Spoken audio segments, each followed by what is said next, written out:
Mesdames et messieurs, bonsoir et bienvenue dans votre revue de presse. À travers un communiqué conjoint signé du ministère de l'Administration du territoire et de la décentralisation et celui de l'Agriculture et de l'Élevage, le gouvernement guinéen interdit formellement la transhumance frontalière sur toute l'étendue du territoire national pour une période allant du 1er janvier au 1er mars 2025. Autre actualité, le présumé auteur de l'assassinat d'un vieil homme a été présenté ce jeudi 23 janvier à la presse à Koya. La présentation a eu lieu à la brigade de recherche de Koya. Le présumé auteur des faits, Aboubakar Silla, a reconnu avoir asséné des coups ayant entraîné la mort à Abdoulaye Diallo, âgé de 74 ans. Les faits se sont produits il y a quelques jours à Kouria suite à une dispute autour d'un four à briques.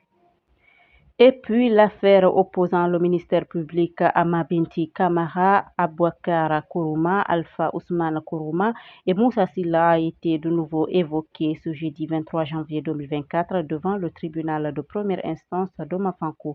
Les prévenus sont poursuivis devant cette juridiction pour des faits présumés d'avortement illégal, d'interruption volontaire de grossesse et d'homicide involontaire. Lors de la présente audience, le docteur Keira, médecin-chef de la clinique où les faits se sont produits, a été entendu à titre de simple renseignement par le tribunal. Le procès de Ramatoulaye Kolon Diallo s'est poursuivi également ce jeudi 23 janvier 2025 devant le tribunal correctionnel de Kaloum.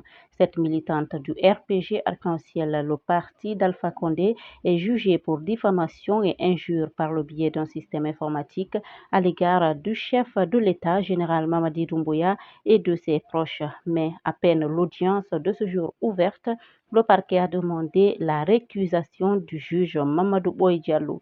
Cependant, l'avocat de la défense, maître Kourala Keita, soupçonne le parquet de vouloir, par cette récusation, trouver un magistrat aux ordres, prêt à le suivre dans ses réquisitions. Fin de citation. Un véhicule de transport en commun s'est renversé mercredi 22 janvier 2025 à Cambrédou, une localité relevant de la sous-préfecture de Sangardo, dans la préfecture de Kissidougou. Le bilan fait état d'un mort et 11 blessés qui ont été transportés d'urgence à l'hôpital préfectoral de Kissidougou pour des soins. 3 enfants, dont le plus âgé à 7 ans, font partie des blessés.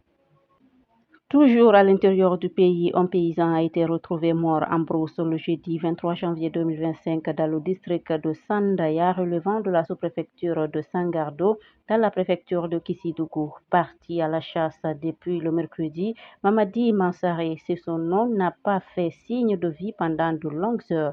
C'est son corps qui sera découvert sans qu'on sache les causes réelles de son décès, même si une chute est évoquée. Une fillette âgée de 7 ans a été violée par un inconnu dans une maison inachevée se trouvant près du nouveau marché. Son bourreau, après avoir assouvi son désir sexuel, a pris la fuite. Les faits se sont produits dans la journée du jeudi 23 janvier 2025 dans la commune rurale de Quintignan, une localité située à 35 km du chef-lieu de la préfecture de Sigiri.